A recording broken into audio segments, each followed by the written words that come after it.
When does someone know that they are rich, that they have wealth? As well as having my own definitions for assets and liabilities, I also have my own definition for wealth. Actually, I borrowed it from a man named R. Buckminster Fuller. Some call him a quack, and others call him a genius. Years ago, he got architects buzzing because he applied for a patent for something he called a geodesic dome. But in the application, Fuller also said something about wealth. It was pretty confusing at first, but after reading it, it began to make some sense. Wealth is a person's ability to survive so many number of days forward, or, if I stopped working today, how long could I survive?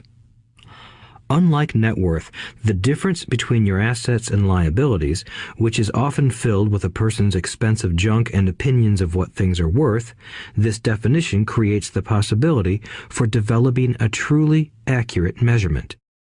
I could now measure and know where I was in terms of my goal to become financially independent. Although net worth often includes non-cash producing assets, like stuff you bought that now sits in your garage, wealth measures how much money your money is making and, therefore, your financial survivability. Wealth is the measure of the cash flow from the asset column compared with the expense column. Let's use an example. Let's say I have cash flow from my asset column of $1,000 a month, and I have monthly expenses of $2,000 a month. What is my wealth? Let's go back to Buckminster Fuller's definition. Using his definition, how many days forward can I survive? Assuming a 30-day month, I have enough cash flow for half a month. When I achieve $2,000 a month cash flow from my assets, then I will be wealthy. So, while I'm not yet rich, I am wealthy. I now have income generated from assets each month that fully cover my monthly expenses. If I want to increase my expenses, I first must increase my cash flow to maintain this level of wealth. Also note that it is at this point that I'm no longer dependent on my wages. I have focused on and been successful in building an asset column that has made me financially independent. If I quit my job today, I would be able to cover my monthly expenses with the cash flow from my assets.